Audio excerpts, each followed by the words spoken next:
फैसल रहमानी साहब दाइश में तशरीफ़ फरमा, दिगर मुअज़्ज़ज़ उलमा किराम, मुख्तलिफ सियासी तंजीमों के मुअज़्ज़ज़ अरकान असम्बली व पार्लियामेंट, मीडिया के अच्छे साथियों, खानकाहों के मसाइक के अज़ाम और इस जलसे बावकार में तशरीफ़ फरमा सभी हाज़रीन, मैं इस वक्त गुफ्तगू करने नहीं आया बल्कि अपने अमीर शरीयत के हुक्म की तामील करने के लिए आया हूँ। और इस वक्त आप लोगों को मालूम है कि ये इमारत शरिया वो अजीम विरासत है कि आज से तकरीबन 105 साल कबल हमारे उलमा ने हमें एक अजीम विरासत सौंपी है और वो विरासत है इमारत शरिया की।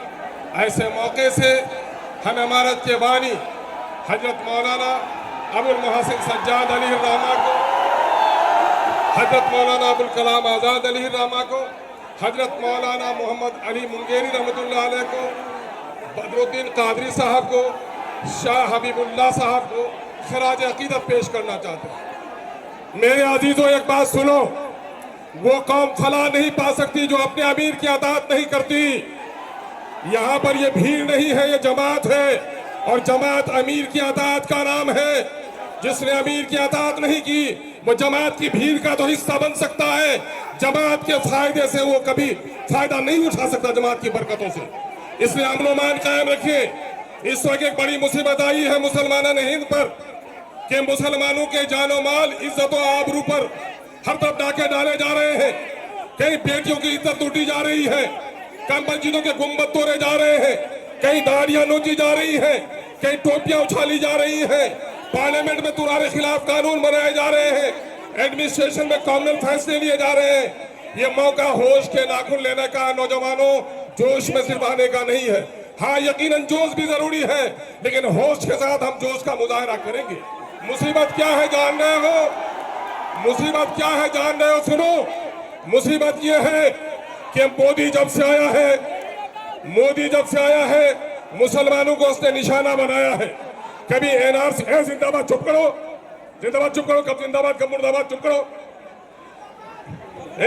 अहमद कब जिंदा करना चाहिए, कब नहीं, समझता नहीं है। वक्फ का काला कानून से पहले याद करो, शरीयत इस्लामिया की रोशनी में तलाक के कानून पर डाका डालने के काम किया नाअहलों ने। फिर एनआरसी के नाम पर मुसलमानों को निशाना बनाया गया। जब आसाम में इसका खेल खराब हुआ कि मुसलमानों से ज्यादा गैर मुसलमानों के पास कागजात नहीं है, तो फिर वह थोड़ी देर के लिए दम लिया और इन्होंने बड़ी तहकीक के साथ यह फैसला लिया है कि मुसलमानों की अजीम विरासत, जो मस्जिद है, जो मकबरे हैं, जो दीनी दरसगाह हैं, जो मुसाफिर खाने हैं, जो कब्रिस्तान है, इनको उजाड़ा जाए। इस काले कानून ने गोया मुसलमानों की नहीं, इस्लाम की जड़ें उखाड़ने की साजिश की है।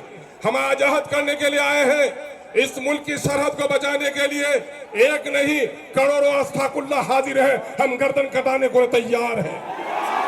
साथ ही हम ये भी अहद लेते हैं कि इस मुल्क के आईन को भी अगर किसी ने तोड़ने की कोशिश की, ऐसे जालिमों का पंजा ही नहीं मोड़ोगे बल्कि अपनी गर्दन कटाने के लिए तैयार है।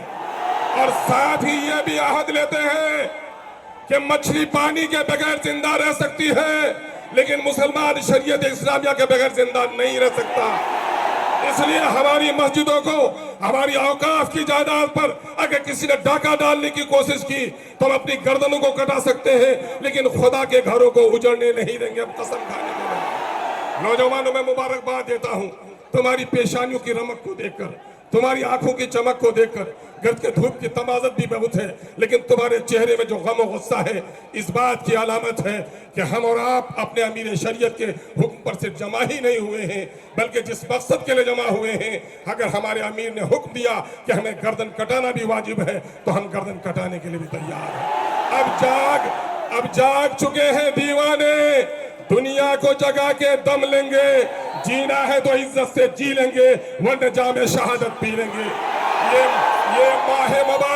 ये माह मुबारक मुहर्रम का है, यही महीना है जो हजरत इमाम आली मुकाम नवासे रसूल हजरत इमाम हुसैन रजी अल्लाह ताला अन्हों ने बातिल के शमशीर पर अपनी गर्दन को देने के लिए तैयार हुआ, लेकिन बातिल के हाथ पर हाथ देने के लिए तैयार हुआ। हम भी याद करते हैं, इनकलाब, वफ का काला कानून मुर्दाबाद। जज़ाकल्लाह।